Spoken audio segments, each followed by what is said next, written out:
எந்த அப்பன்டா பிள்ளைகளை குடிச்சு சாக வைப்பான்? எந்த அப்பன் குடிச்சு சாக வைப்பான்? எந்த அப்பன் பிள்ளைகளுக்கு உப்புமா கிண்டி போடுவான்? ஒண்ணு இல்ல. கடலுக்குள்ள பேனா செல்லு நட்டு பாப்போம்.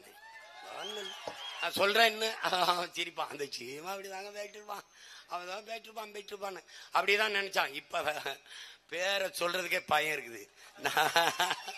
அது வேற சொல்ல, அதை நான் பேரை சொல்லவே நான் விரும்பவில்லை. சொல்லித்தான் பாரு, பெரியாரை பேசி விட்டு எப்படி நடமாடுவாய்? நல்லா நான் போயிட்டு இருக்கேன். நேரம் ஆயிடுச்சுங்கிறான். எங்களுக்கு நேரம் ஆயிடுச்சு சீக்கிரம் அதிகாரத்தை பிடிக்கிறதுக்கு. எங்களுக்கு எத்தனை நாளைக்குடா?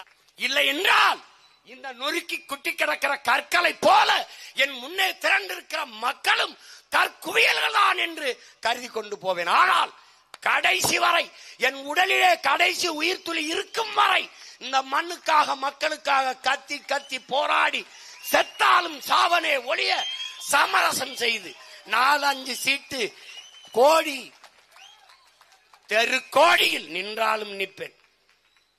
எத்தனை ஆயிரம் கோடி கொட்டி கொடுப்பேன் என்று வந்தவர்களை எட்டி நில்லுங்கள் என்றுதான் சொல்லியிருக்கிறேன் ஒழிய கையை நீட்டி பெட்டியையும் சீட்டையும் வாங்குற பரம்பரை கடை.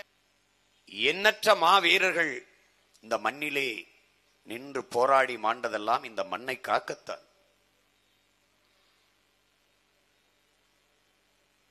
மன்னராட்சிகள் முற்றுப்பெற்ற பிறகு அதே நோக்கத்திற்காக நிலத்தின் விடுதலைக்காக போராட்டம் நீண்டது. அதில் எண்ணற்ற பேர்கள் போராடினார்கள், சிறைப்பட்டார்கள், வதைப்பட்டார்கள், மிதிப்பட்டார்கள். அதிலே ஒரு மகன் மாடுகள் இழுக்க திணறுகிற செக்கை இதே இந்த மண்ணின் விடுதலைக்காக ஒரு மகன் இழுத்தார்.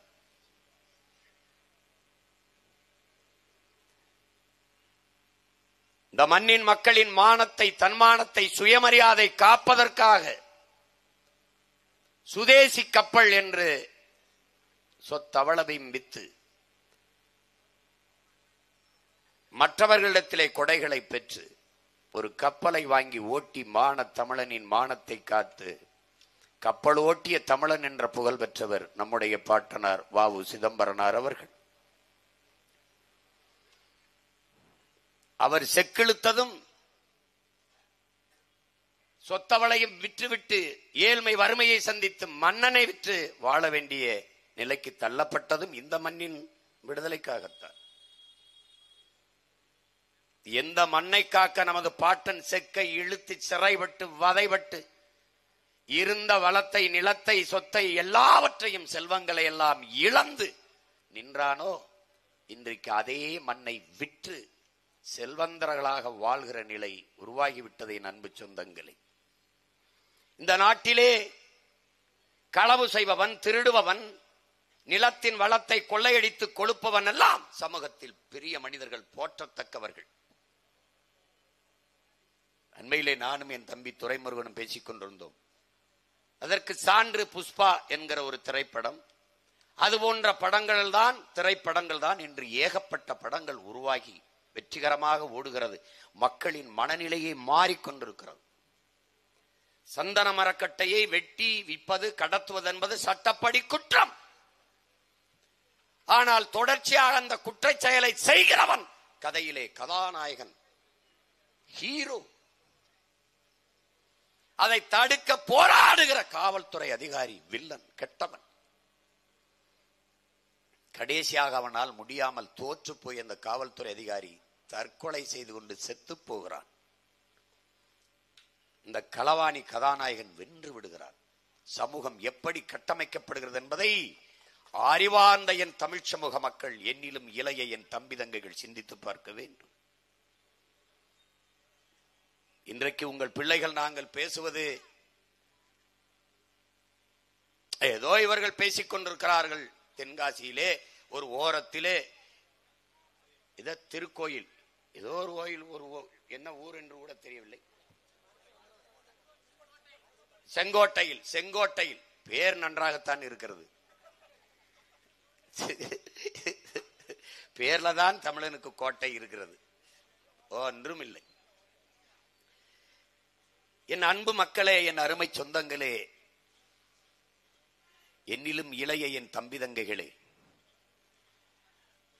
ஓட்டுக்காக பேசுகிற நாங்கள், ஓட்டுக்காக பேசுகிற எவரும் இதை பேச மாட்டார்கள். நாட்டுக்காக நிற்கிற பிள்ளைகள் தான் இதை பேசுவோம். கல்குவாரி நடந்தால் எத்தனை பேருக்கு வேலை கிடைக்கிறது? எவ்வளவு பேருடைய குடும்பம் வாழ்ந்து கொண்டிருக்கிறது? இதை பேசுபவர்கள் பலர். எவ்வளவு காலத்திற்கு வாழ்ந்து விடுவீர்கள் என்றால் கேள்வி இல்லை. அதற்கு பதிலே இல்லை. அந்த கேள்வி எழுப்பினால் எவரிடத்திலும் பதில் இல்லை. நீங்கள் ஆழ்ந்து சிந்தித்து பார்க்க வேண்டும் அன்பு மக்களே. இவர்கள் எல்லோரும் நினைக்கிறார்கள், பெரிய பெரிய மாளிகைகளை கட்டி வைத்து விட்டால், விலை உயர்ந்த கார்களை வாங்கி நிறுத்தி விட்டால், வங்கி நிறைய பணத்தை போட்டு வைத்து விட்டால் நம் பிள்ளைகள் நலமாக வளமாக வாழ்ந்து விடுவார்கள் என்று எண்ணுகிறார்கள். இது போல ஒரு பைத்தியக்காரத்தனம், ஒரு அறிவு கட்டத்தனம் உலகத்திலே கிடையாது. நீ மலையை நொறுக்குகிறாய், கற்கள் அதை என் சாண்ட் என்று நொறுக்கி சாலை போடுகிறாய், கட்டடங்களை கட்டுகிறாய், மாளிகைகளை எழுப்புகிறாய். இதை நொறுக்கி நொறுக்கி சாலை போடுகிறாய், துறைமுகங்கள் கட்டுகிறாய், எல்லாம் செய்கிறாய். சாலை நீ வீடு கட்டுவது வீடு அல்ல, வருங்கால உன் பிள்ளைகளுக்கான சுடுகாடு சமாதி என்பதை நீ நினைவில் வைக்க வேண்டும். இதை நொறுக்கி மணலாக்கி சாலையை போடுகிறாய், ரோடு போடுகிறாய், வேகமாக செல்ல என்கிறாய். எங்கே செல்வாய்? அதுவும் வீட்டிற்கல்ல, சுடுகாட்டிற்குத்தான் என்பதை நீ புரிந்து கொள்ள வேண்டும். இந்த மலையில் என்ன இருக்கிறது? அப்படி என்ன இருக்கிறது? இது பூமி தாயின் இயற்கையின் அரும்பெரும் கொடை. 450 கோடி ஆண்டுகளாகிவிட்டது இந்த பூமி உருவாகி. சூரியனிலே ஏற்பட்ட பெருவெடிப்பிலே சிதறி சிதறி விழுந்த துகள்கள் தான் இத்தனை கோள்களும். அதில் ஒன்றுதான் இந்த பூமி. எத்தனையோ கோள்கள் இருந்தபோதும் பூமியில் மட்டும்தான் உயிரினங்கள் வாழ்வதற்கு வாய்ப்பு இருக்கிறது. அதற்கு காரணம் இங்குதான் காற்றும் நீரும் இருக்கிறது. என் அன்பு சொந்தங்களே, அதனால்தான் நமது வள்ளுவ பெருமகனார் தந்தருளிய மறைமொழியிலே நீரின்றி அமையாது உலகு எனின் யார் யாருக்கும் வானின்றி அமையாது ஒழுக்கு என்று பாடினார். H2O அறிவியல் படித்த பிள்ளைகளுக்கு தெரியும். ஹைட்ரஜன் ஆக்சிஜன், ஹைட்ரஜன் 1 விழுக்காடு, ஆக்சிஜன் H2, ஹைட்ரஜன் 2 விழுக்காடு, ஆக்சிஜன் 1 விழுக்காடு H2O. இதிலே ஹைட்ரஜன் 1 விழுக்காடு, ஆக்சிஜன் 2 விழுக்காடு என்று கலந்தால் நீர் உருவாகாது. இயற்கையின் விதியை நீங்கள் புரிந்து கொள்ள வேண்டும். வேற எந்த கோள்களிலும் நீர் இல்லை. இன்று வரை சந்திர மண்டலத்திலே நிலவிலே நீர் இருக்குதா, நீர் இருக்குதா, காற்று இருக்கா தேடிக்கொண்டே இருக்கிறார்கள். ஆனால் இவர்கள் யார்? இங்கே இருக்கிற நீரையும் காற்றையும் நஞ்சாக்கி கொண்டிருப்பவர்கள். அறிவார்ந்த தமிழ் சமூக மக்கள், இந்த பூமி பந்தில் எந்த நாட்டிலும் இதை பேச ஒரு அரசியல் இயக்கம் இல்லவே இல்லை. தமிழன் மட்டும்தான் பேசுவான். இவ்வளவு பெரிய பூமியிலே ஒரு ஓரத்திலே சீமானும் அவன் பிள்ளைகளும் தங்கைகளும் தம்பிகளும் தான் செங்கோட்டையில் தென்காசியில் ஒரு ஓரத்திலே பேசிக் கொண்டிருக்கிறோம் என்றால் நாங்கள் யார்? நீரின்றி அமையாது உலகு எனின் யார் யாருக்கும் வானின்றி அமையாது ஒழுக்கு. விசிம்பின் துளி வெளி நல்லால் மற்ற அங்கே பசும்புல் தலை காண்பது அரிதுன்னு வாடுறான். ஒரு துளி நீர் பூமியிலே விழவில்லை என்றால் புல் பூண்டு கூட முளைக்காது, பசும்புல் தலை காட்டாது என்கிறான் வள்ளுவ பெருமகனார். நாங்கள் யார்? ஏன் மலையை, காட்டை, பூச்சியை, வண்டை, ஆட்டை, மாட்டை, நாயை, நரியை, செடியை, கொடியை, யானையை, புலியை, சிங்கம், கரடியை, சிட்டு, குருவியை, மயிலை, காக்கையை, கொக்கை எல்லாவற்றையும் நேசிக்க ஏன் காரணம்?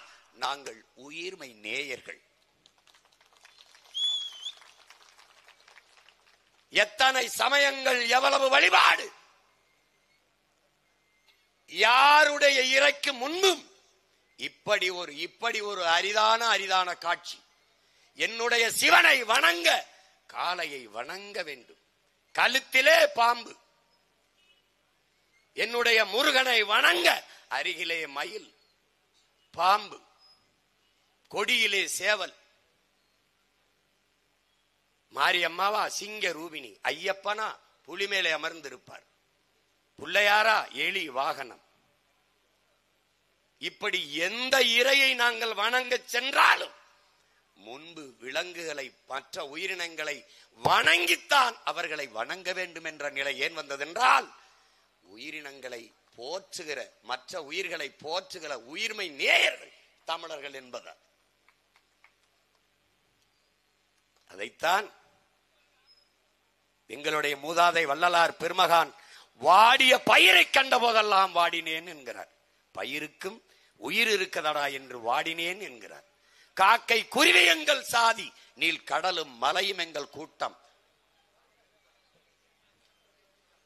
நோக்கும் திசையெல்லாம் யாமன்றி வேறில்லை, நோக்க நோக்க களியாட்டம் என்கிறான் பெரும்பாவலன் பாரதி. தமிழர்கள் உயிர்மை நேயர்கள்.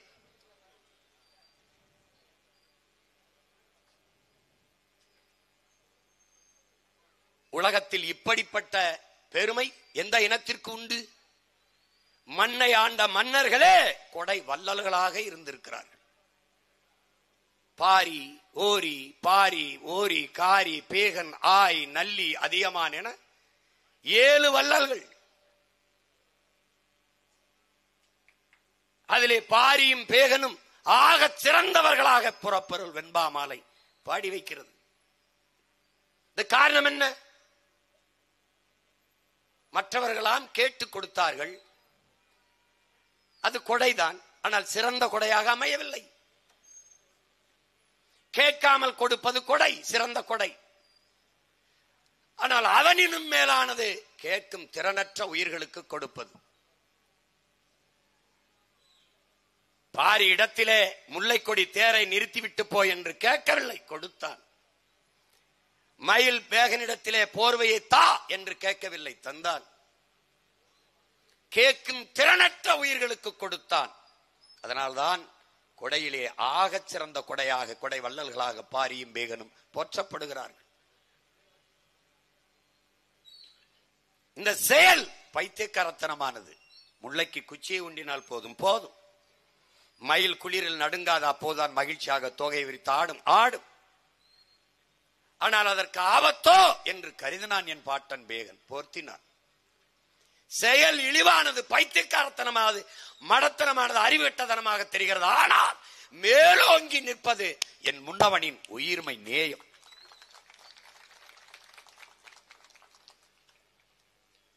அவன் பிள்ளைகள் தான் மலையை பற்றி, மணலை பற்றி பேச தகுதி உள்ளவர்கள். அதனால் நாங்கள் பேசுகிறோம்.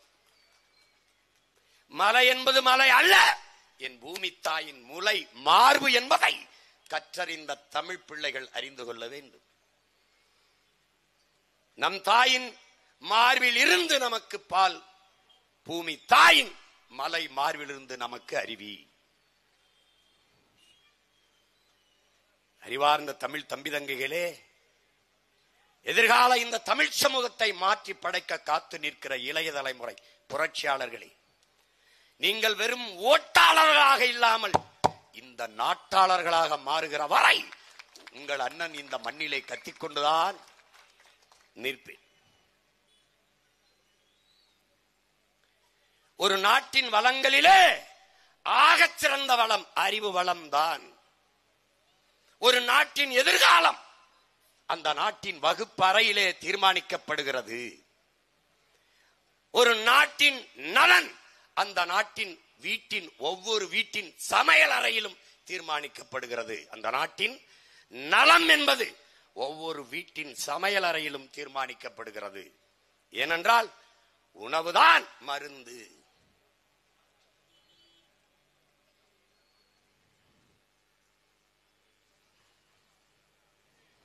ஒரு நாட்டின் வளம் என்பது அந்த நாடு பெற்றிருக்கிற நிலத்தின் வளத்தை பொறுத்து அமைகிறது. ஒரு நாட்டின் நிலத்தின் வளம் என்பது அந்த நாடு பெற்றிருக்கிற நீரின் வளத்தை பொறுத்து அமைகிறது. அந்த நாடு பெறுகிற நீரின் வளம் என்பது அந்த நாடு பெறுகிற மழையின் வளத்தை பொறுத்து அமைகிறது. மழை பொழிவின் வளத்தை பொறுத்து அமைகிறது. அந்த நாட்டின் மழை வளம் என்பது அந்த நாடு பெற்றிருக்கிற மலைகளின் வளத்தை பொறுத்து அமைகிறது. இயற்கையின் சுழற்சி விதியை என்னரும் தம்பி தங்கைகள் புரிந்து கொள்ள வேண்டும். நாங்கள் முகவை சிவகங்கை ராமநாதபுரம் மண்ணின் பிள்ளைகள். எங்களுக்கு கடல் இருக்கிறது, ஆனால் மழை பொழிவு இல்லை. மதுரையிலே கடல் இல்லை, தேனி கம்பத்தில் குமிழியிலே கடல் இல்லை, ஆனால் மழை பொழிவு அதிகமாக இருக்கிறது. காரணம், கடல் எனக்கு இருக்கிறது, மழை இல்லை. கடல் அவனுக்கு இல்லை, மழை இருக்கிறது, அதனால் மழை பொழிவு இருக்கிறது. இந்த இயற்கையின் உண்மையை என் அன்பு தம்பிதங்கைகள், அறிவார்ந்த எனது தமிழ் சமூக மக்கள் புரிந்து கொள்ள வேண்டும். சூரியன் தந்தை, கடல் தாய், இருவரின் இணைவிலே நீராவி ஆகி அப்படியே வெப்பமாகி நீராவியாகி மேலே வருகிறது. மேலே மிதந்து வருகிற நீராவியை காற்று தள்ளி கொண்டு வருகிறது. அது மேகமாவதில்லை. காரணம், அடர்த்தி கணம் குறைவு, அடர்த்தி குறைவு. அப்படி மிதந்து வருகிற ஈர பதத்தை சீம கருவேல மரமும் யூக்கலிப்டஸ் தைல மரமும் உறிஞ்சி விடுகிறது. காரணம், எல்லா மரங்களுக்கும் வேர்க்கும், அந்த மரங்களுக்கு வேர்க்காது. அவை இந்த நீராவியை உறிஞ்சி உட்கொண்டு விடும். அதனால் மேகம் உருவாகாமல் தடுத்து விடும். அதனால் சீம கருவேலை மரமும் யூக்கலிப்டஸ் தைல மரமும் அடர்ந்திருக்க பகுதியில் மழைப்பொழிவு குறைந்து விடும். அதனால்தான் அதை சமூக நல காடுகள் அல்ல, கேடுகள் அழிக்க வேண்டும் என்று உங்கள் பிள்ளைகள் துடிப்பதற்கு காரணம் அதுதான். அப்படி மிதந்து வருகிற ஈர பதத்தோடு அது மேகமாக மாற முடியாமல் சுத்தும். அதோடு காற்றிலே மிதந்திருக்கிற காரி, தூசி, இவற்றோடு மனித உடலின் வேர்வை, மரங்களின் வேர்வை, விலங்குகளின் வேர்வை, பறவைகளின் வேர்வை எல்லாம் நீராவியாகி மேலே சென்று சேர்ந்து கணம் அடர்த்தி ஆகி மேகமாக உருவெடுத்து அப்படியே செல்கிறது. நீரை சுமந்து செல்கிறது. அதை தள்ளி கொண்டு போவது யார் என்றால் காற்று. அந்த மேகத்தை தடுத்து நிறுத்துகிற பேரரண் யார் என்றால் அவர்தான் இந்த மலை. என்னிடத்திலே நீராவியாகி வருகிற அந்த மேகத்தை தடுத்து நிறுத்துவது 300 அடி உயரத்திற்கு மேலே, 3000 அடி உயரத்திற்கு மேலே உயர்ந்திருக்கிற மேற்கு தொடர்ச்சி மலை. அந்த மலைக்கு மேலே 300 அடி உயரத்திற்கு உயர்ந்திருக்கிற காடுகள் தடுத்து நிறுத்தி விடுகிறது மேகத்தை. நீங்கள் இன்றும் பயணம் செய்யும் போது அன்பு தம்பி தங்கைகளே, அறிவார்ந்த என் சொந்தங்களே, வாகனங்களில் செல்லும் போது திரும்பி பார்க்கும் போது நம்ம அப்பாவும் தாத்தாவும் தலைப்பாவை கட்டுவதை போல, வெள்ளை துண்டில் கட்டுவதை போல மலை தலப்பா கட்டி இருப்பதை பார்ப்பீர்கள்.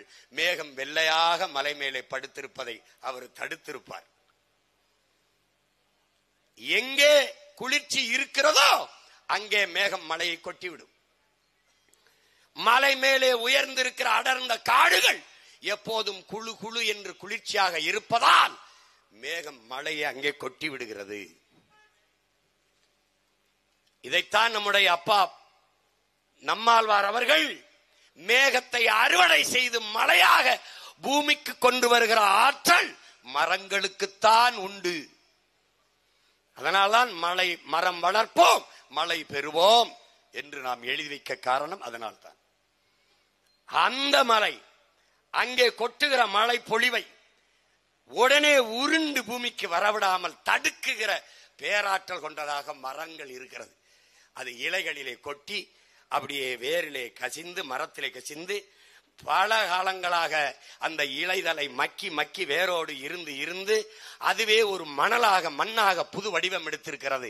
அந்த மண் அப்படியே உறிஞ்சி தண்ணீரை வைத்துக் கொள்கிறது.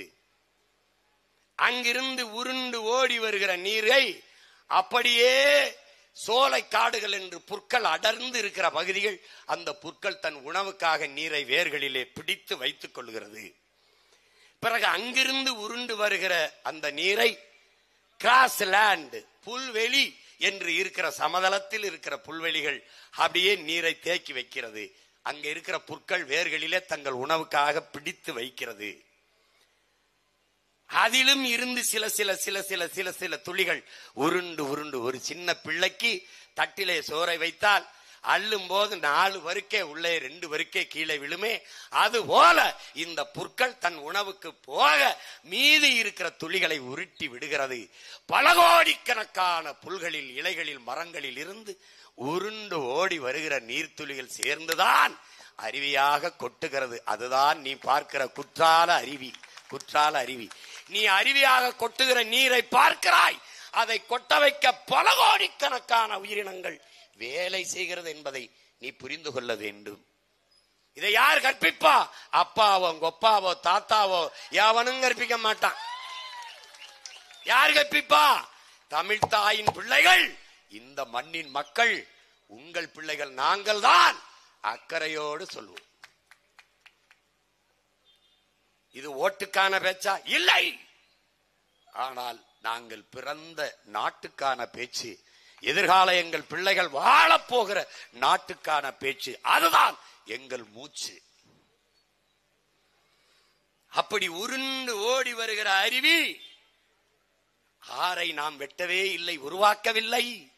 தாமிரபரணியை நாம் உருவாக்கவில்லை. ஏரியை வெட்டினோம், குளங்களை வெட்டினோம், தாங்களை வெட்டினோம், கம்மாயை வெட்டினோம், ஏந்தலை வெட்டினோம், கிணறை வெட்டினோம், குளத்தை வெட்டினோம், குட்டையை வெட்டினோம். ஆனால் ஆறை நாம் உருவாக்கவில்லை. ஆர் இயற்கையின் அரும்பெரும் கொடை. அதை தந்தவள் அருவி. அருவியை பிரசவித்தவள் பூமி தாயின் மலை மார்பு. ஆற்றுக்கு பாதை கண்டு யார் தந்தது? தானாக பாதை கண்டு நடக்குது என்று நம்முடைய ஐயா புலமை பித்தன் உன்னால் முடியும் தம்பி என்ற பாடலில் எழுதியிருப்பார். ஆற்றுக்கு பாதை கண்டு யாரு தந்தது? தானாக பாதை கண்டு நடக்குது. அந்த வரியை கேட்கிறதை நீங்கள் புரிந்து கொள்ள முடியும். இயற்கையின் கொடை அருவி. அது உருவாக்கியது ஆர். ஆர் என்பது மனித உடலுக்கான இரத்த நாளங்களைப் போல இந்த பூமி தாயின் இரத்த நாளங்கள் என்பதை அறிவார்ந்த தமிழ் சமூகத்தின் தம்பி தங்கைகள் புரிந்து கொள்ள வேண்டும். இந்த பூமி என்பவள் உலக உயிர்களின் அன்னை, தாய் என்பதை நீ புரிந்து கொள்ள வேண்டும். உன்னையும் என்னையும் பெற்றவள் தாய். அந்த தாயையும் பெற்றவள் இந்த பூமி தாய். நம் தாய் நம்மை பெற்றால் உலக உயிர்களை எல்லாம் இந்த தாய் பெற்றால், இந்த பூமி தாய் காக்கையை, கொக்கை, குருவியை, மலையை, எல்லாவற்றையும், காட்டை, மேட்டை, நீங்கள் அறிவார்ந்த சொந்தங்களே, நீங்கள் எல்லோரும் பார்க்கிறீர்கள். நீங்கள் பார்க்கிற உங்கள் இந்த கண்களுக்கு தெரிகிற எல்லாவற்றையும், விண்ணிலே பறக்கிற விண்ணூர்தி, சந்திர மண்டலத்தை தொட திறத்துகிற உயர பறக்கிற விண்கலம், கண்டமிட்டு கண்டம் பாய்கிற வெடிகணைகள்,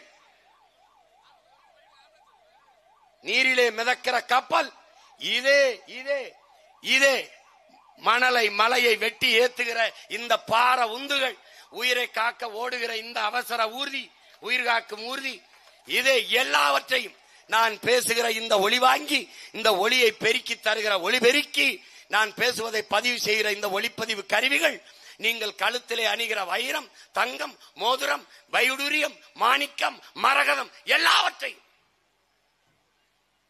விண்ணை தொடுகிற உயரத்திற்கிற கட்டடங்கள், கண்ணாடிகள், எல்லாவற்றையும், நீ காருக்கு போட்டு ஓட்டுகிற பெட்ரோல், டீசல், மண்ணெண்ணெய், எல்லாவற்றையும், பளிச்சென்று எரிகிற இந்த மின்சாரம், எல்லாவற்றையும் இந்த உலகத்தில் நமக்கு தந்தவள் யார்? இவள்தான், இந்த பூமி தாய்தான். யார்? உன் காலுக்கு கீழே மிதிபட்டு கிடக்கிறாளே, இவள்தான், இவள்தான்.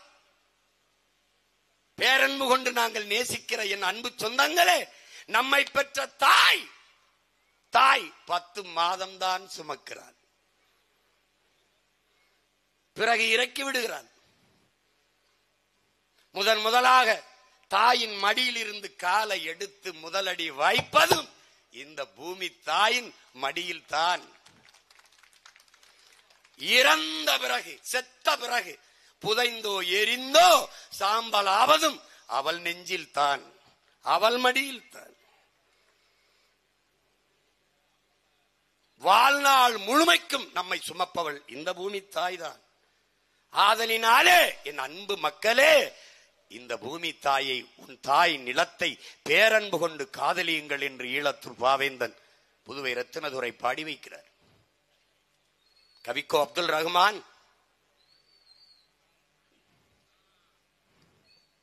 நீ இறந்த பிறகு உன்னை பெற்ற தாய் கூட பிணம் என்று ஒதுக்கி விடுகிறாள்.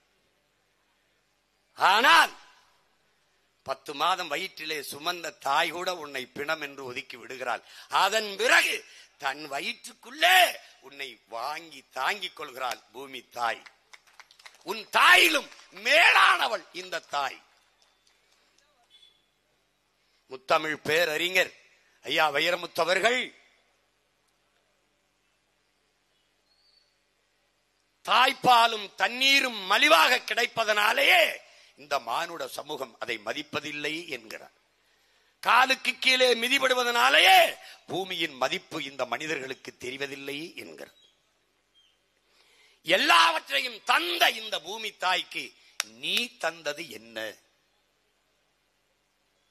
மரங்கள் கூட நன்றி உணர்ச்சியோடு பூமி தாய்க்கு வேருக்கு மலர்களை கொட்டி, இலைகளை கொட்டி உரமாக்குது, மலர்களை கொட்டி நன்றி சொல்லுது. ஆனால் நீ ஆறறிவு பிடித்த அற்பம் மிருகமே, கொடிய மிருகமே, நீ அந்த தாயின் நெஞ்சிலே குண்டை போடுகிறாய், மண்ணையிலே குண்டை போடுகிறாய், மீத்தேன் ஈத்தேன் எடுக்கிறேன் என்று ஈரக்குலையை அறுக்கிறாய், இதயத்தை பிடுங்குகிறாய், சிறுநீரகத்தை அறுக்கிறாய், எல்லாவற்றுக்கும் மேலா குப்பைகளை, நாச கழிவுகளை அவள் முகத்திலே கொட்டி மூடுகிறாய். இது போல ஒரு ஈன கூட்டம் பூமியில் எங்குண்டு? சிங்கமா, புலியா, கரடியா, நாயா, நரியா, எது உண்டு? கடைசியாக பரிணாம வளர்ச்சியிலே வந்த சமூக மிருகமாக இருக்கிற இந்த மனிதனால் தான் இந்த தாய்க்கு இவ்வளவு பெரிய கொடுமை நிகழ்ந்து விட்டது. தாயின் மாரிலே பால் குடிக்கலாம், அந்த மாரை அறுத்து ரத்தம் குடிப்பது எவ்வளவு பெரிய கொடுஞ்செயலோ அதைத்தான் இந்த கொடும் பாவிகள் செய்து கொண்டிருக்கிறார்கள். இன்னைக்கு காசு, பணம், துட்டு என்று எண்ணிக்கொண்டிருக்கிறாய். உங்கள் மகனின் ஆட்சி வரும்போது எதை கம்பி, எத்தனை கம்பி என்று நீ வாழ்நாள் முழுக்க எண்ணிக்கொண்டிருக்கிற நிலை நான் உருவாக்குவேன். இன்னைக்கு கிரசர், கல் குவாரி உன் நிலத்தின் வளத்தை வாரி கொண்டுவதை குவாரி என்கிறான். நீ எழுதி வச்சுக்க, நீ என்ன நடக்கும்னு எவனுக்கும் தெரியாது. உன்னை ஏமாத்துவான். அது அப்புறம் இல்ல பொழப்புக்கு என்ன பண்றது? என்ன பொழைச்சிருவ? கேட்கறதுக்கு பதில் சொல். இவர்கள் எப்படி பண்ணுவார்கள்? பச்சை பசேல் என்று விளைகிற விளைநிலங்களை அழித்து விண்ணூர்தி நிலையம், ஏர்போர்ட் கட்டுவார்கள். அந்த விண்ணூர்தி நிலையத்திற்கு பெயர் பசுமை ஏர்போர்ட், பசுமை வானூர்தி நிலையம் பேர். மரங்களை எல்லாம் வெட்டி விட்டு சாலை போடுவார்கள், பேர் பசுமை சாலைகள். பசுமையை சேர்த்துக்கணும்னு, ஏன்னா மக்களை மயக்குது. பசுமையா இருக்குது. எங்க இருக்குது மரம்? எங்க இருக்குது பசுமை? இந்த மரங்களை இவர்கள் வெட்டி அழிக்கிறார்கள். நாம் நட்டு வைத்து விட்டு போகலாம். நம் பிள்ளைகளுக்கு நீரை உறிஞ்சி விற்கிறார்கள். நீர் உலக உயிர்களின் உயிர் தேவை. அது மனித தேவை மட்டுமல்ல, இந்த மரத்திற்கு உண்டு, இந்த செடிக்குண்டு, புல்லுக்குண்டு, பூவுக்குண்டு, எல்லாவற்றுக்குமான உரிமை நீர். அதை இந்த மனிதன், அற்ப மனிதன் ஆழ்குழாயை போட்டு போட்டு உறிஞ்சி உறிஞ்சி விற்கிறான். 400 அடிக்கு குழாயை போட்டு உறிஞ்சினால் இந்த மரம் 400 அடிக்கு வேற கீழே விட்டு நீரை எடுக்க முடியுமா? முடியாது. ஆனால் நாம் தடுக்கலாம். ஒரு நல்லவன், ஒரு நேர்மையாளன் இந்த பூமி தாயை பேரன் முன்று நேசிக்கிற அவள் மகன் வருகிற போது அதை தடுக்கலாம். நீரை எண்ணற்ற குளங்கள், ஏரிகள், நீர்த்தேக்கங்களை உருவாக்கி தேக்கி வைத்துவிட்டு செத்து போகலாம். ஆனால் இந்த மலையை, இந்த மணலை எப்படி உருவாக்குவது? தாமிரபரணி ஆறு இன்றைக்கு சாக்கடை கால்வாயாக மாறிவிட்டது. மாற்றியவன் எவன்? இவன் வெட்டி அறுத்து விட்டு தின்று செத்து போவான். எங்கே போய் அவனை தேடி பிடிப்பாய்? என்ன செய்வாய்? உன் அழுகையால், உன் தொழுகையால், உன் ஜெபத்தால், உன் வழிபாட்டால் அரை அங்குலம் இந்த மலையை வளரச் செய்ய முடியுமா? முடியுமா? ஆற்றில் மணலை அள்ளுகிறீர்கள். மனித உடலுக்கு தோல், ஆற்றுக்கு மணல். தோலை செதுக்கிவிட்டால் மனிதன் நோய் தொற்றி வந்து இறந்து விடுவான். மணலை அள்ளிவிட்டால் ஆறு செத்து விடும். உலகத்திலே தலை சிறந்த நீர் வடிகட்டி, தலை சிறந்த நீர் தேக்கி மணல் தான்.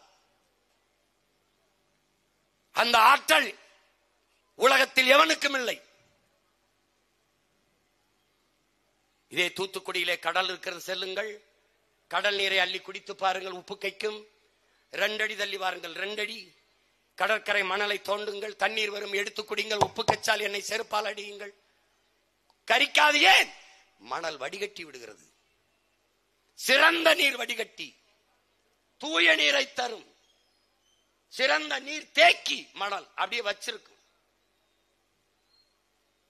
அந்த மணலை அள்ளி வித்து விட்டாய். இந்த மணலை உருவாக்கியார் நீயா? இல்லை, அதுவும் அருவிதான். மேலே இருந்து உருண்டு வருகிற அருவி அங்கே இருக்கிற சிறுபெரு கற்களை உருட்டி கொண்டு வருகிறது. அப்படி உருட்டி கொண்டு வரும்போது இந்த கற்கள் ஒன்றோட ஒன்று மோதி மோதி உரசி சிறு சிறு துகள்களாக நொறுங்குகிறது. நொறுங்க அப்படியே கொட்டுகிற அருவி நீரோட வந்து ஆறிலே மெதுவாக மெதுவாக மெதுவாக மெதுவாக படுகிறது.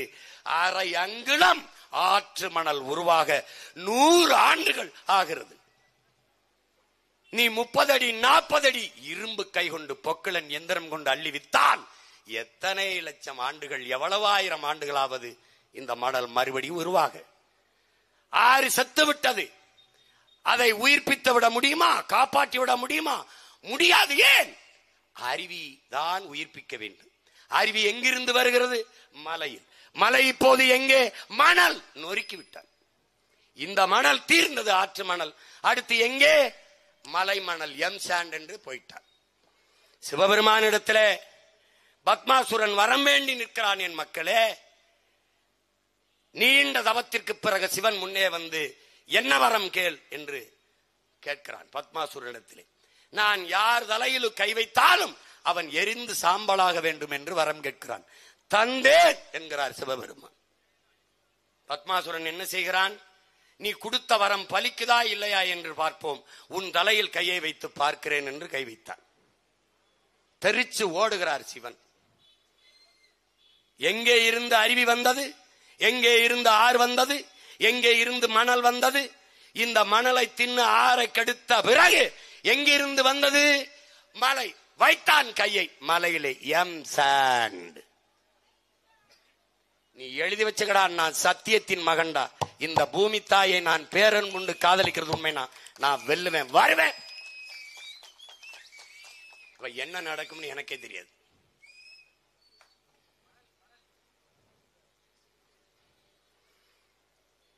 இந்த மரத்தை காசாக பார்ப்பது, இந்த மலையை காசாக பார்ப்பது, உனக்கு பால் ஊட்டி வளர்த்த தாயின் மார்பை கரியாக பார்க்க முடியுமா? இதை அறுத்து சமைத்து சாப்பிட்டால் சுவையாக இருக்கும் என்று உன்னால் எண்ண முடியுமா? ஆனால் எண்ணிவிட்டாய். உனக்கு பால் ஊட்டிய, உலக உயிர்களுக்கெல்லாம் பால் ஊட்டிய தாயின், பூமி தாயின் மலை மார்பை அறுத்து தின்று விட்டாய். சரியாக இன்னும் 10 ஆண்டுக்கு அல்லுவியா? இந்தியாவில் எந்த நிலப்பரப்பில் இது நடக்கிறது? அறிவார்ந்த தமிழ் சமூக தம்பி தங்கைகளே, என்னரும் பெற்றோர்களே, வருகிற போது கேரளா கேஎல் என்று போட்டு பார உந்துகள் போகிறது. இப்படி தமிழ்நாடு என்று போட்டு கேரளாவுக்குள் அங்கு போய் மணலை நீ எள்ளி வர முடியுமா? இயற்கையின் அரும்பெரும் குடை மலை. கேரளாவில் தான் தொடங்குகிறது மேற்கு தொடர்ச்சி மலை.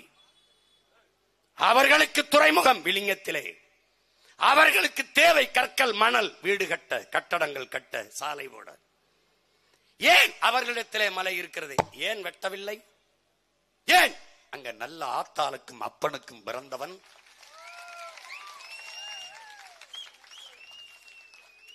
மானத்தாயின் மாரிலே பால் குடித்து வளர்ந்தவன், தான் பிறந்த மண்ணை பேரன்பு கொண்டு நேசிக்கிறவன் அங்கே வாழ்கிறான், ஆள்கிறான். அவர்களுக்கு பெத்தவனே அப்பனாக இருக்கிறான். நமக்கு ரொம்ப நாளா மத்தவனே அப்பனாக இருக்கிறான். மான தமிழனுக்கு எவனோ தந்தை, எவனோ அப்பன். நம்ம அப்பனும் குப்பன் சுப்பனுமாக தெருவிலே தெரிகிறோம். இதுவரை ஒரு மானக்கேடு, மானக்கேடு, வெக்கக்கேடு. எந்த அப்பன்டா பிள்ளைகளை குடிச்சு சாக வைப்பான்? எந்த அப்பன் குடிச்சு சாக வைப்பான்? எந்த அப்பன்? எந்த அப்பன் பிள்ளைகளுக்கு உப்புமா கிண்டி போடுவான்? எந்த அப்பன் போடுவான்? கொடுமை. ஏன் கேரளாவில் மலைகள் வெட்டப்படவில்லை? கேரள மக்களின் மணல் தேவைக்கு ஏன் அங்கு எம்சாண்ட் உருவாக்கப்படவில்லை? இதை ஏன் நீங்க கேட்பதில்லை? மதுரை நீதிமன்றத்திற்கு வழக்கு வருகிறது. ஒரு மீரா என்கிற நீதிபதி அவர்கள், பெண் நீதிபதி, வழக்கை தொடுக்கிறது. இந்த சோ கால்டு கிரஷர்ஸ், குவாரி ஓனர்ஸ், அவர்கள் சார்பாக வாதிடுகிற வழக்கறிஞர் இவர் என்ன சொல்லுகிறார்? கேரளாவில் மலையை வெட்ட தடை இருப்பதால், இந்த வார்த்தையை என்னரும் தம்பி தங்குகள், என் அருமை சொந்தங்கள் கவனிக்கணும். கேரளாவில் மலையை வெட்ட தடை இருப்பதால் அங்கு கட்டடங்கள் கட்டுவதற்கு, சாலை போடுவதற்கு அரசு மற்றும் தனியார் கட்டுமானங்களுக்கு மணல், மலை மணல், எம்சாண்ட் தேவைப்படுவதால் இங்கே மலையை வெட்டிக் கொள்வதற்கு அனுமதி தர வேண்டும். எப்படி? அந்த நீதிபதி என்ன கேட்டிருக்கணும்? கேரளாவில் வெட்ட ஏன் தடை இருக்கிறது கேட்டிருக்கணுமா இல்லையா? கேட்டிருக்கணுமா இல்லையா? கேட்கணும். ஏன் கேட்கல? கேட்கல. அங்க தலைவன் இருக்கிறான், இங்க தரகன் இருக்கிறான். விளங்குதா? விளங்குதா? நாங்கள் பேசுகிற எங்கள் மொழியில் இருக்கிற இந்த வலி இருக்குல்ல, இந்த வலி உங்களுக்கு புரிந்தால் என் மொழி உங்களுக்கு புரியும். இல்லை என்றால் இது வெறும் வெட்டி பேச்சுதான், வெற்று பேச்சுதான். இது புரிந்து விட்டால் இந்த பேச்சு ஒவ்வொன்றும் வெற்றி பேச்சாக மாறும். அவன் ஏன் என் மலையை வெட்டி கொண்டு போற அவன் நிலத்தின் குப்பையை கொண்டு வந்து இங்கே போடுகிறான். என் வளம் எல்லாம் அவனுக்கு, அவன் குப்பை எல்லாம் எனக்கு. எப்படிப்பட்ட பண்டமாற்று?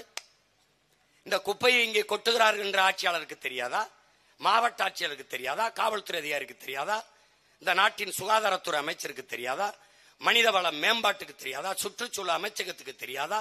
இந்த நாட்டை ஆளுகிற முதலமைச்சருக்கு தெரியாதா? தெரியாது என்றால் எதற்காக அதிகாரத்திலே இருக்கிறீர்கள்? தெரியும் என்றால் தடுக்காமல் ஏன் வேடிக்கை பார்க்கிறீர்கள்? என்ன நடக்கிறது?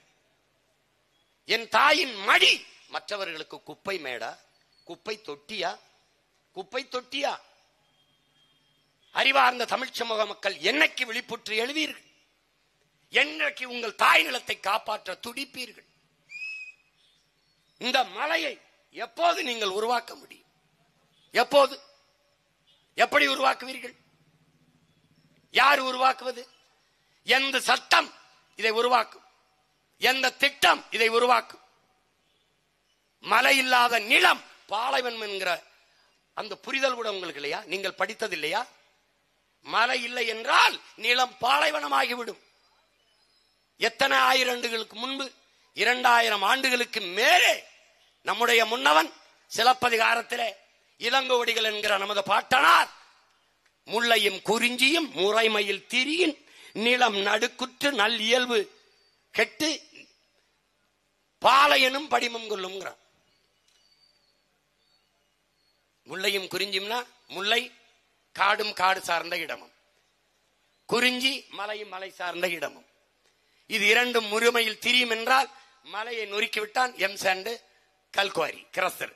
காடை அழிச்சு வெட்டி விட்டான், காட்டை பூரா வெட்டி விட்டான், மலையை நொறுக்கி விட்டான். முல்லையும் குறிஞ்சியும் முறைமையில் திரியும் அழியும். அழிந்தால் நிலம் நடுக்குற்று நல் இயல்பை இழந்து, நடுக்குற்றுச்சு, திடீர்னு நிலநடுக்க வருது, அங்க கற்களை பேக்க வெடி கொண்டு வச்சா வீடு ஆடுது, பூமி ஆடுது.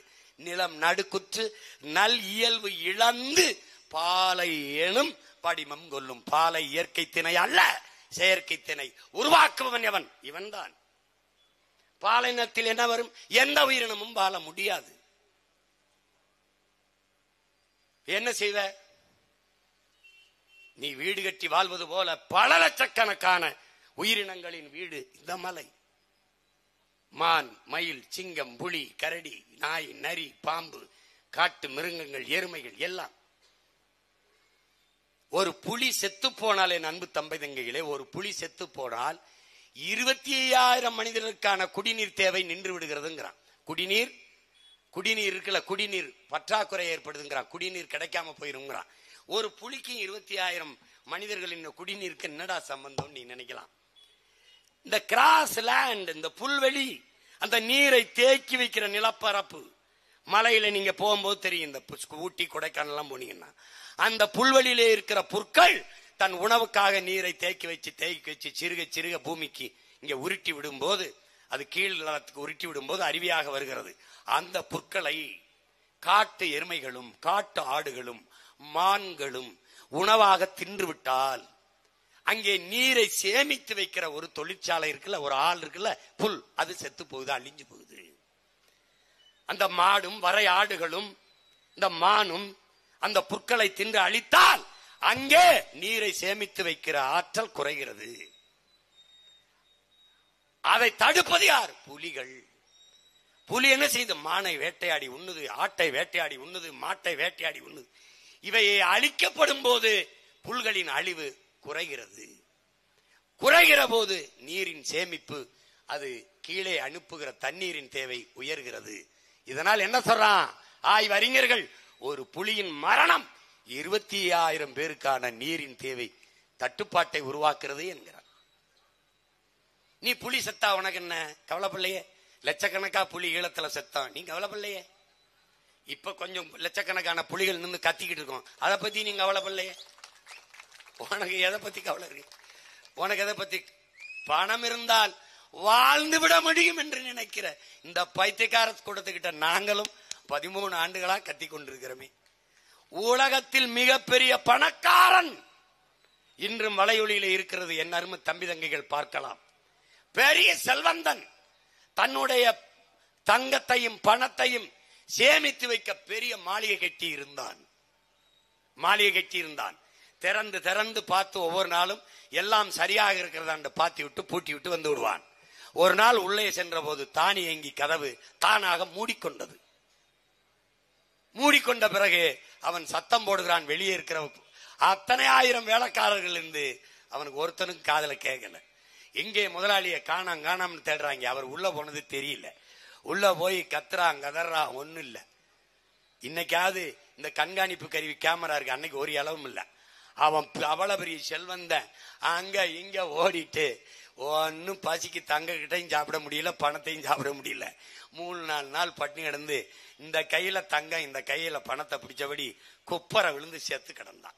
கதவை உடைச்சு பார்க்கும்போது அன்னைக்கு உலகம் தெரிந்து கொண்டது, தங்கத்தையும் பணத்தையும் சாப்பிட முடியாது என்று அன்னைக்கு தெரிந்து கொண்டது. நீங்கள் என்றைக்கு தெரிந்து கொள்வீர்களோ? இந்த மலையை நறுக்கி கல்குவாரி கிரசரா போட்டு வித்து கோடி கோடியா சம்பாரிச்சு வச்சிருக்கேன், வாழ்ந்துருவான். நீ பார்க்கத்தா போற. எப்படி வாழ்வ? 4 குடும்பம் வாழ்வதற்கு நாடு நாசமாகணுமாடா? நாடு சுடுகாடாகணுமா? என்னைக்கு நீங்கள் விழித்துக் கொள்வீர்கள்? என்றைக்கு உங்களுக்கு இந்த புரிதல் வரும்? உங்களால் உருவாக்க முடியாத ஒன்றை உங்களுக்கு அளிக்கிற உரிமையை எவன் தந்தது? வளங்களை சுரண்டி கொழுப்பதை வளர்ச்சி என்று கட்டமைத்தவன் யார்? உங்களுக்கு கற்பித்தவன் எவன்? மலையை மணலை உன்னால் உருவாக்க முடியுமா? பிறகு ஏன் அழிக்கிறாய்? எல்லாவற்றையும் கண்டுபிடிக்கிற நீ ரத்தத்தை கண்டுபிடிக்க முடியுமா? இந்த நீரை உருவாக்க முடிகிறதா? உன்னால் தோசை மாவை புளிக்க வைக்க முடிகிறதா? உன் அறிவியலா? பாலை தயிராக்க முடியுமா? உன் அறிவியலா? முடியுமா? பதில் யாரிடத்தில் உண்டு? இஸ்ரோ விஞ்ஞானி இடத்தில் உண்டா? நாசோ விஞ்ஞானி இடத்தில் உண்டா? யாரிடத்தில் உண்டு? தம்பி, சந்திர மண்டலத்துக்கு நீ சந்திராயனை அனுப்பலாம், சயின்டிஸ்டுக்கு சாப்பாடை என் ஆத்தாலும் அப்பனும் தான் அனுப்பணும். விண்வெளியிலே விண்கலத்தை பறக்க விடலாம், ஆனால் அந்த விஞ்ஞானிக்கு சோறை என் விவசாயி தான் அனுப்பணும். இந்த புரிதல் என்னைக்கு வருகிறதோ அன்றைக்குத்தான் இந்த மகனை நீ நேசிக்க தொடங்குவாய்.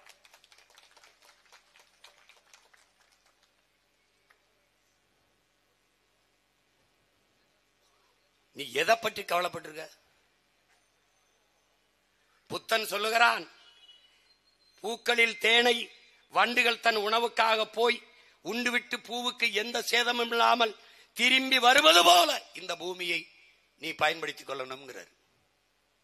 நபிகள் நாயகம் ஸல்லல்லாஹு அலைஹி வஸல்லம் அவர்கள், நீ ஒரு அந்நியன், ஒரு அயலான் இந்த பூமிக்கு வந்திருக்கிறாய், அப்படியே திரும்பி போயிருன்றது. இது ஒன்னது இல்லை, அதை உணர்த்துகிறார். மாமேதை மார்க்ஸ் என்ன சொல்கிறார்? இந்த பூமி ஒரு அரசுடையதோ, ஒரு மன்னருடையதோ, ஒரு சமூகத்துடையதோ கிடையாது. இது ஒன்னது இல்லை, இது உன் சந்ததியினோடது. இன்று நீ வாழ்ந்து கொண்டிருக்கிற பூமியை இதையும் விட வளப்படுத்தி செழுமைப்படுத்தி உன் அடுத்த தலைமுறைக்கு ஒப்படைத்து விட்டு போக வேண்டும். அது உன் கடமை. நீ வாடகை வீட்டில் வாழ்ந்து கொண்டிருக்கிறாய். வீட்டை காலி பண்ணும் போது வீட்டுக்காரனிடத்திலே எப்படி பத்திரமாக ஒப்படைப்பாயோ அப்படி ஒப்படைத்து விட்டு போக வேண்டும். வீட்டின் உரிமையாளன் உன் மகன், உன் மகள் என்பதை நீ மறந்து விடாதே. இந்த லாரியிலே உன் மலை மணலாக கற்களாக நொறுக்கி கொண்டு போகிற போது நீங்கள் பெற்ற பிள்ளைகளின் முகம் உங்களுக்கு நினைவுக்கு வருமானால் இந்த மகன் பேசியது வென்று விட்டேன் என்று பொருள். இல்லை என்றால் இந்த நொறுக்கி குட்டி கிடக்கிற கற்களை போல என் முன்னே திரண்டிருக்கிற மக்களும் கற்குவியல்கள் தான் என்று கருதி கொண்டு போவேன். ஆனால் கடைசி வரை, என் உடலிலே கடைசி உயிர் துளி இருக்கும் வரை இந்த மண்ணுக்காக மக்களுக்காக கத்தி கத்தி போராடி செத்தாலும் சாவனே ஒழிய சமரசம் செய்து 4-5 சீட்டு கோடி தெரு கோடியில் நின்றாலும் நிற்பேன். எத்தனை ஆயிரம் கோடி கொட்டி கொடுப்பேன் என்று வந்தவர்களை எட்டி நிலுங்கள் என்றுதான் சொல்லியிருக்கிறேன் ஒழிய கையை நீட்டி பெட்டியையும் சீட்டையும் வாங்குற பரம்பரை கிடையாது. ஏன் ஏன் சரணடைந்து வாழ்வதற்கு சண்டையிட்டு சாவது மேலானது. உயிரினும் மேலானது நமது உரிமை. உயிரை இழக்கலாம், உரிமையை இழக்கலாமா என்று நின்று போராடிய மாணவர்களின் பேரனும் பேத்திகளும் நாங்கள்.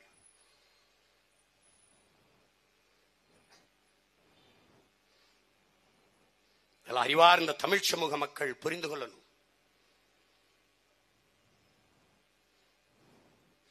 பணவேட்டை காடாக மாறி நிற்கிறது, வளவேட்டை காடாக நம் நிலம் மாறி இருக்கிறது.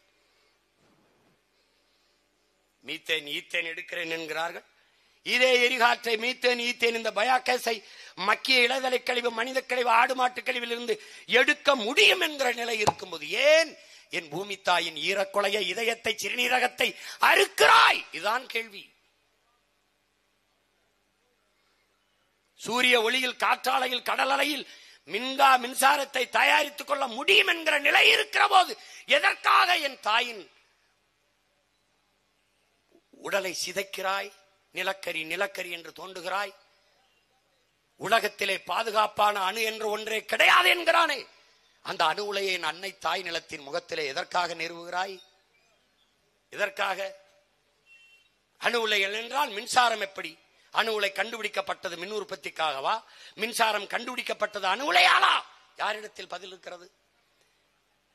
உலகத்திலே பாதுகாப்பான அணு என்ற ஒன்றே கிடையாது. நான் சொல்லலை, அணு விஞ்ஞானிகள்.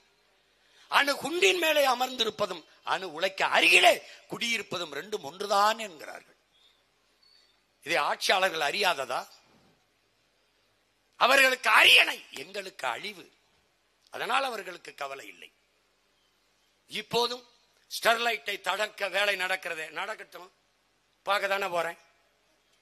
நீ இந்த கட்சிக்காரங்க, இந்த அரசியல் கட்சிக்காரங்க மாதிரி நினைச்சுக்கிட்டு இருக்கா? நீ பிரபாகரன் பிள்ளைகளடா நாங்க. நீ ஏதோ நீ தம்பி, இந்த கட்சி தேர்தலில் போட்டி போடுறது, எம்எல்ஏ ஆகுறது, எம்பி ஆகுறது, அதெல்லாம் அஞ்சாங்கட்டம். போட்டா போடு, போலன்னா போ. ஆனால் என் மண்ணை தொட்ட நான் தான் சொன்னேன், டங்ஸ்டன் நாங்கள் தான் நிறுத்தினோம். கையெழுத்து போட்டவன் யாரு? எடுக்க அனுமதி கொடுத்தவன் யாரு? அங்க போய் நின்று சொன்னேன், நான் இருக்கிற வரை இந்த நிலத்தில் ஒரு கல்ல கூட எவன் தொட முடியாது, ஆளாத கலங்காதேன்னு என் மக்கள்கிட்ட சொல்லிட்டு இருந்தேன். எடுக்க விடல. இப்பவும் சொல்றேன், பரந்தூர்ல விமான நிலையம் கட்டி காட்டிடு.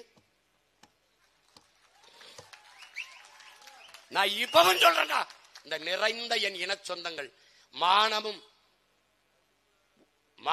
அறமும் வீரமும் உயிரென்று வாழ்கிற மறவர் கூட்டத்திற்கு முன்பு சொல்றேன்.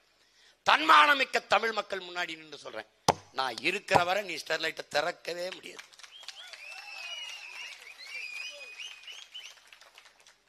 மக்களுக்கென்று படை என்ற ஒன்று இல்லை என்றால் மக்களுக்கென்று எதுவுமே இல்லை. மாசைத்துங் சீன புரட்சியாளன் சொன்னது. அன்றைக்கு என் மக்களுக்கென்று படை இல்லை, ஆனால் இன்றைக்கென்று என் மக்களுக்கென்று ஒரு படை இருக்கிறது. என்ன படை? நாம் தமிழர் என்கிற தேசிய இனத்தின் திரட்சி, தமிழ் சமூகத்தின் அரசியல் புரட்சி படை. தொட முடியாது. 8 வழி சாலை போடணும்னு என்னை சிறையில எல்லாம் போட்டாங்க. எங்க நீ போட்டு பாப்போம்னு ஒன்னும் இல்ல. கடலுக்குள்ள பேனா செல்லு நட்டு பாப்போம்னு ஒன்னும் இல்ல. நான் சொல்றேன், சிரிப்பான். அந்த சீமா அப்படிதாங்க போயிட்டுருப்பான், அவன் தான் போயிட்டுருப்பான்னு அப்படிதான் நினைச்சான். இப்ப பேரை சொல்றதுக்கே பயம் இருக்குது.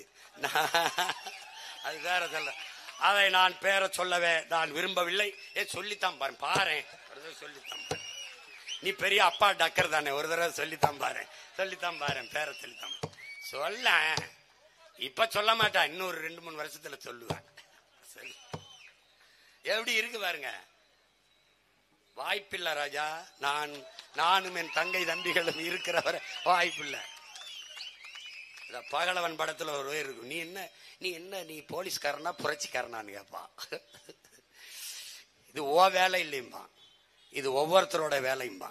இதே பிரச்சனை தான், ஒவ்வொருத்தரோட வேலையும்பா. அங்க வெள்ளைக்கார அதிகாரியோட மாவட்ட ஆட்சியரோட தர்க்கம், ஒவ்வொருத்தரோட வேலையும்பா. நீ யாரு தடுக்கிற? என் மண்ணின் வளத்தையும் மக்களின் நலத்தையும் யாரு கெடுத்தாலும் நான் தடுப்பேன். நாங்கள் சீருடை அணியாத காவல்துறை, உண்மையான காவல்துறை, சீருடை அணியாத மக்கள் ராணுவம், துவக்கில்லை மதிப்புமிக்க வாக்கு, கருவி இல்லை கருத்தியல் புரட்சி. ஒன்னும் செய்ய முடியாது. நீ என்னென்னவோதான் ஆட்டம் காட்டி பாக்குற, இனி அசிங்கப்படுத்தலாம் நினைக்கிற. காலில் விட்ட கழிவு மாதிரி கழுவிட்டு ஓடிட்டு இருப்பேன். ஒண்ணும் பண்ண முடியாது. இப்பவும் சொல்றேன், எப்பவும் சொல்றேன், என்னை நீ சமாளிக்க முடியாது.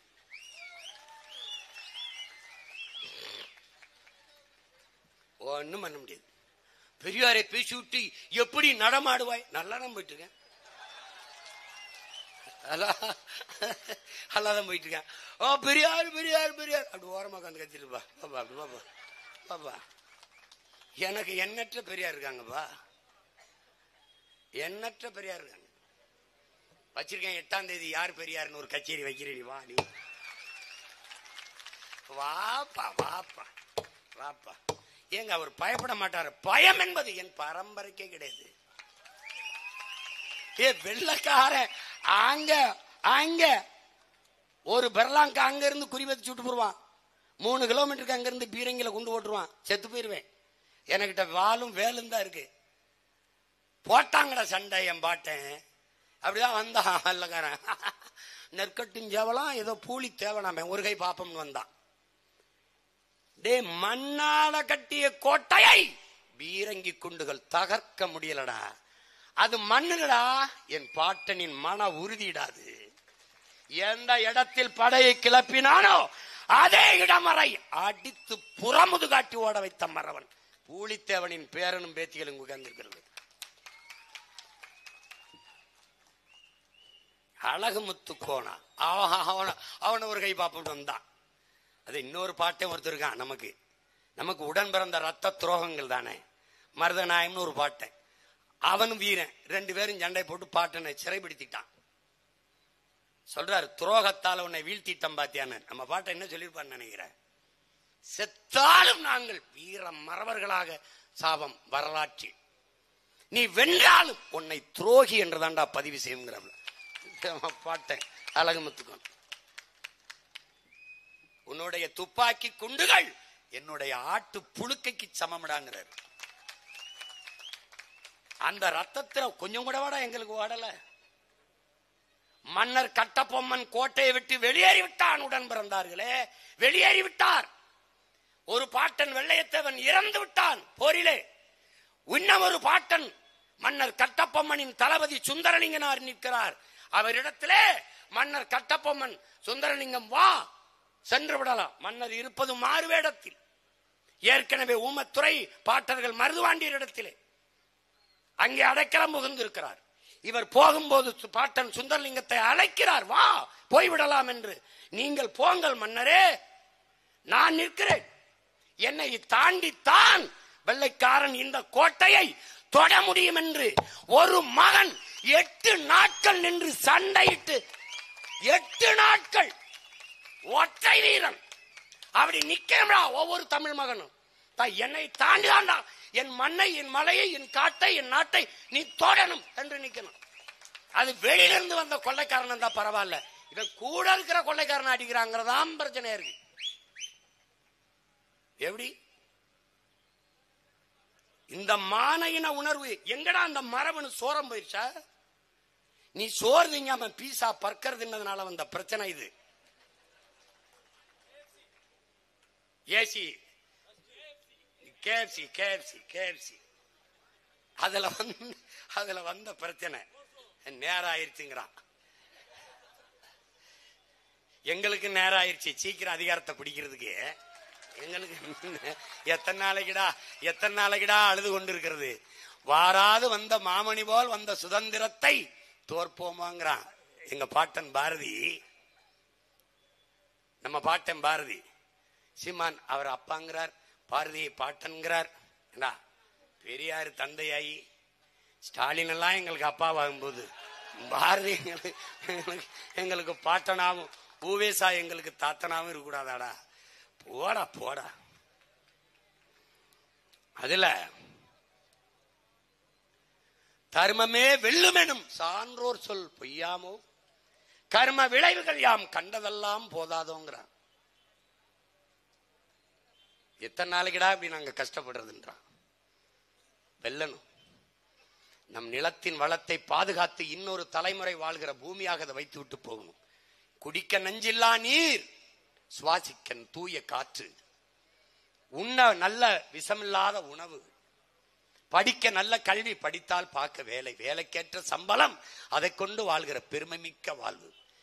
அரிசிக்கும் பருப்புக்கும் 5க்கும் 10க்கும் வேட்டிக்கும் சேலைக்கும் இலவசங்களுக்கும் மானியங்களுக்கும் போனஸ்களுக்கும் கையேந்தி நிற்கிற மான தமிழ் கூட்டத்தை மீட்டு தன்மானமிக்க தமிழ் பேரினமாக வாழ வைக்க இருக்கிற இறுதி வாய்ப்பு என் அன்பு மக்களே. உங்கள் பிள்ளைகள் எங்களின் கைகளை பற்றி வலிமை தாருங்கள். மலைதானே போகட்டும் என்று இருக்கிறார்கள். இந்த வளத்தை உங்களால் உருவாக்க முடியாது. ஊழலை ஒழித்து விடலாம் என் உடன் பிறந்தானே. என் அன்பு தம்பி தங்கைகளே, ஒரு நேர்மையாளன் ஆட்சிக்கு வந்தால் ஊழல் லஞ்சத்தை ஒழித்து விடலாம், நீரை தேக்கி விடலாம், காட்டை வளர்த்து விடலாம். ஆனால் மலையை, மணலை, அந்த வளத்தை எப்படி சேமிப்பாய்? பூமியை தோண்டி எடுக்கிற மீத்தேன், ஈத்தேன், அந்த வளத்தை எப்படி சேமிப்பாய்? நெய்வேலியிலே தோண்டி எடுக்கப்படுகிற பழுப்பு நிலக்கரி நிலத்தை எப்படி நீ மீட்டு உருவாக்கம் செய்வாய்? போரின் பேர் அழிவுக்கு பிறகு கூட மக்களை அந்த இடத்திலே குடியேற்றி விடலாம்.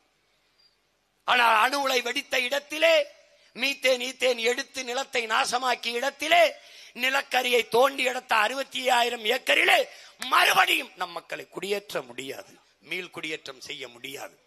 சொந்த நிலத்திலே நீ அகதியாக போவாய். அந்த நிலையை மாற்ற பூமியை உன் தாயாக என்று நீ எண்ணி போற்ற துடிக்கிறாயோ, நேசிக்க துடிக்கிறாயோ, அன்றுதான் இதை காக்க வேண்டும் என்ற எண்ணம் உனக்கு பிறக்கும். மலைகளின் வளம்தான் மண்ணின் வளம். மலை இல்லையே பூமியில் மழை இல்லை என்கிற புரிதல் உனக்கு வர வேண்டும். கடல் இருக்கும், மலை பெரிய மழை பொழிவை பெற முடியாது. சான்று உங்கள் முன்னால் இருக்கிற உங்கள் மகன்தான். என் மண்ணில் கடல் உண்டு, மழை இல்லை. காரணம் மழை இல்லை. அறிவார்ந்த தமிழ் சமூக மக்கள், எங்கள் உயிரோடும் உணர்வோடும் கலந்து வாழ்கிற என் உயிர் சொந்தங்கள், இந்த பேச்சை கேட்டுவிட்டு அப்படியே சென்று விடாமல் கொஞ்சம் யோசித்து பாருங்கள். எதற்காக இந்த பிள்ளைகள் வேர்க்க விறுவிறுக்க கத்த வேண்டும்? ஏன் எங்களுக்கு தெரியாதா? நாங்கள் ஆட்சிக்கு வந்தால் வீட்டுக்கு ஒரு கார் தருவோம், எல்லோருக்கும் ஒரு அலைபேசி தருவோம், அதற்கு சார்ஜர் கொடுப்போம், அந்த செல்போனுக்கான கட்டணம் நீங்க எவ்வளவு ரூபாய்க்கு வேணாலும் பேசுங்கள், நாங்களே கட்டி விடுவோம். அப்படியெல்லாம் பேசி ஏமாத்த தெரியாதா? இவர்கள் ஏமாத்த வந்தவர்கள், நாங்கள் அதையெல்லாம் மாத்த வந்தவர்கள். நாங்கள் பதவிக்காக வந்தவர்கள் அல்ல, என் மக்களின் உதவிக்காக வந்தவர்கள். நாங்கள் பிரச்சனைகளை கேட்க வந்தவர்கள் அல்ல, தீர்க்க வந்தவர்கள். நாங்கள் என் மக்களை வைத்து பிழைக்க வந்தவர்கள் அல்ல, என் மக்களுக்காக உழைக்க வந்தவர்கள். நாங்கள் வந்தது பணத்திற்காக அல்ல, நாங்கள் பிறந்த பெருமை மிக்க தமிழர் என்கிற இனத்திற்காக வந்த பிள்ளைகள். அதனால் தான் சமரசம் இல்லாத இந்த நிலத்திலே தொடர்ந்து தொடர்ந்து எத்தனை முறை தோற்றாலும் நிமிர்ந்து நிமிர்ந்து விழுவதல்ல தோல்வி, வீழ்ந்தே கிடப்பதுதான் தோல்வி. விழுந்தாலும், எத்தனை முறை விழுந்தாலும் எழுந்து விடலாம் என்ற நம்பிக்கை இருக்கிறவனை உலகத்தில் எவனாலும் தோற்கடிக்க முடியாது. நாங்கள் இதுவரை விழுந்திருக்கிறோம், ஆனால் 26 உங்கள் பிள்ளைகள் எழுவோம், எவனும் தொட முடியாத உயரத்திற்கு எழுவோம். அதனால்தான் 2026 படைப்போம் புதிய அரசியல் வரலாறு என்ற முழக்கத்தை முன்வைத்து இங்கே நிற்கிறோம். வீரம், அறிவு, புரட்சி, கொஞ்சம் வாழ்க்கை. எங்களுக்கு வீரம், அறிவு, புரட்சி தான், வாழ்க்கை கொஞ்சம் தான். அந்த வாழ்க்கையும் என் மக்களுக்காகத்தான். அறிவார்ந்த பெருமக்களே, எங்களின் தம்பி தங்கைகளே, உங்களை நம்பித்தான் உங்கள் அண்ணன்மார்கள், உங்கள் அக்காமார்கள், தங்கைமார்கள், தம்பிமார்கள் இந்த களத்திலே நிற்கிறோம். நிலத்தை காக்க, வளத்தை காக்க நாம் எல்லோரும் பெரும்படையாக நின்று நம் மண்ணின் வளத்தை காத்து இன்னொரு தலைமுறைக்கு கையளிக்க வேண்டிய பொறுப்பும் கடமையும் நமக்கு கையளிக்கப்பட்டிருக்கிறது என்பதை புரிந்து கொண்டு, அறிவார்ந்த தமிழ் சமூக மக்கள், உங்கள் பிள்ளைகள் எங்களை கைவிட்டு விடாது, இரு கைகளையும் கொடுத்து வலிமைப்படுத்தி வெல்ல வையுங்கள். புரட்சி எப்போதும் வெல்லும். நமது வெற்றி நாளை எதை சொல்லும்? தமிழ் தாய் வாழ்க, தலைவர் பிரபாகரன் வாழ்க, நாம் தமிழர்.